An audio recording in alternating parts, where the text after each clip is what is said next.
Welcome to another great episode of Royal Black and Elite.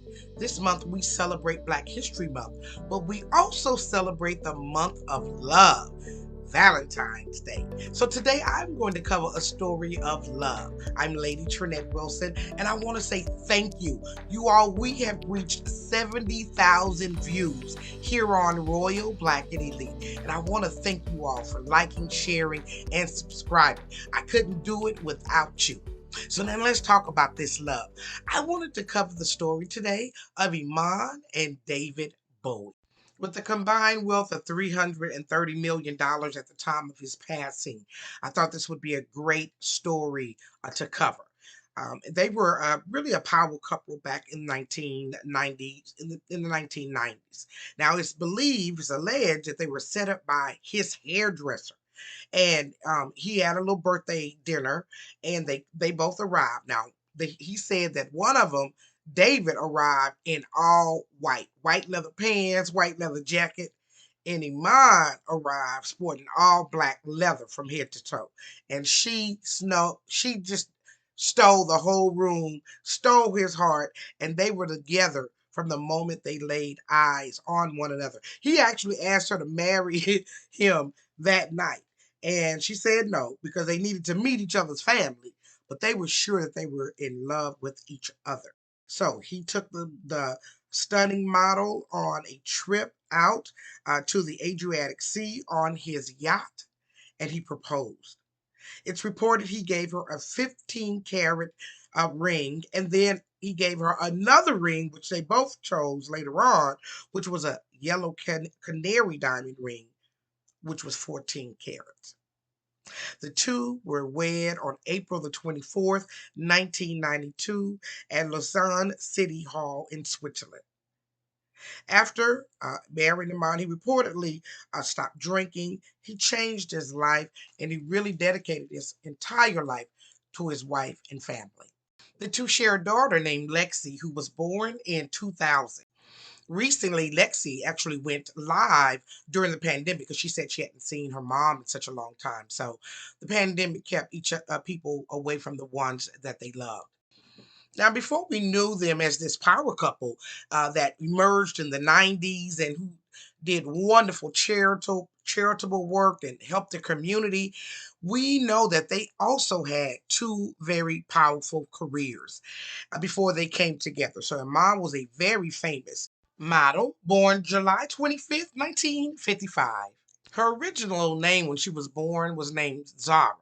And so she had her name changed to Iman, meaning faith. Her grandmother felt like if she had a more masculine name, she would do better in the industry, and it turned out she did. Now, her mother and father were really important people. Her mother, Miriam, was a gynecologist, and her father, Muhammad, was a diplomat. He was an ambassador to Saudi Arabia. And so she grew up in a home with very important people, but unfortunately, she really wasn't able to grow up in her own home. She grew up in her grandmother's home. And then when she became of school age, she went to a boarding school. So that's where she was raised in Egypt in the boarding school. But the family did move back and they moved to Kenya after some upheaval, or some political upheaval. And so she went to the University of Nairobi in 1975. And during her university years is where it really all begins. Because in 1975, the year she arrived, she was discovered by this photographer named Peter Beard. And he loved her look, her slender body, just the beauty of her complexion and skin. And they moved to the US and she began modeling.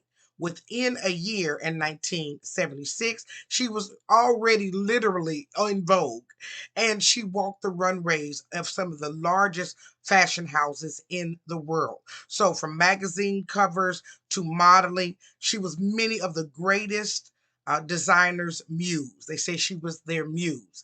And I wanted to show you some of the pictures of her here walking on the runway. We mentioned some of the great people's designers that she walked their clothes, including Versace, Calvin Klein, Yves Saint Laurent, Donna Karan. I mean, Iman was the original it girl, and it didn't stop just at modeling. Iman also went out into business as well, because in 1994 she started her own cosmetic business, and that was worth $25 million. And in 2012 she launched her signature fragrance, Love Memoir. So she is continuing her career, being the beautiful woman that she is. And she was just recently again featured on Vogue. Now she's been featured on Vogue many, many times in between that time, but it was after David's death and how she was coping with being a widow, because she truly loved her husband. Now, mine was well traveled and cultured.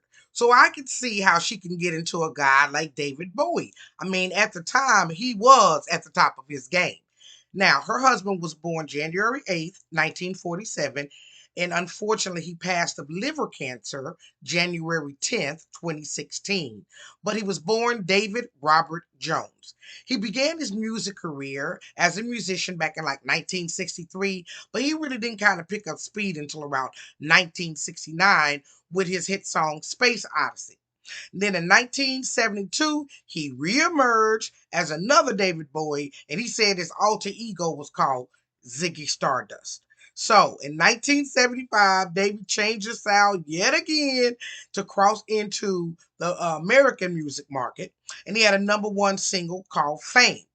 We might know him for his jam Under Pressure in 1981 and Let's Dance in 1983. I think I sounded just like him.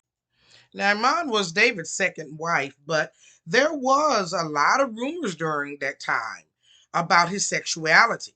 So, in fact, in 1972, he came out and he said, reportedly, that he was gay. And this was in an interview with a lady named Melody Maker. Then, after that, in 1976, he came back and he said he wasn't gay, but that he was bi. Then in 1983, he came out again and he changed his story. Now, this is all before he married Iman, that he wasn't gay, that he was a closeted heterosexual. But because of the mood of the time and the move, in the music industry, especially the grunge rock, where he was at, he really didn't feel comfortable enough to come out and say he really wasn't. He didn't swing for the same team. So, there was controversy around that, but he stayed married to Iman over 26 years. So, I think he liked women. There was never a man that came out and said he had a relationship with David Bowie. So, I'm apt to believe if you say he wasn't that way, he wasn't that way. He stayed married many years. So, that was put to bed. And what was real clear is that they loved each other. David died peacefully in their home in 2016 in New York, and he was cremated. He died of liver cancer, and what he did after they cremated him, he was scattered in a Buddhist ceremony in Bali, Indonesia. He was a Buddhist, and I don't know. I don't think she ever converted to Buddhist. She still remains a Muslim, but she did honor his wishes in his death. Iman and David lived a beautiful life together. And since his passing in 2016, Iman has remained single. And she still says, I'm married to David, that he is her husband. So I can get it. If you love a man, I've been married for 32 years. I feel that same way about my husband. I never want to lose him. And so I thought this was a great Valentine story to tell the story about Iman and her man, David. Iman stays busy today in her business. She does interviews. She still models a little bit. So she's continuing on with her life, but we really appreciate her love story. One thing that I've really been happy to see is that the models who she really paved the way for are now beginning to give her the respect, the young Black women, beginning to give her the respect that she deserves and has built in this industry. So I was really glad to see this picture of her and Naomi Campbell, and just them paying homage to the Queen. And I hope you've enjoyed today's show. It's been Lady T. Of course, I thank you so much for joining me throughout my lecture and tour this month. And of course, for liking, sharing, and subscribing. Make sure you comment. I love to hear your feedback. As always, thank you for joining me for another great episode. of Royal Black and Elite.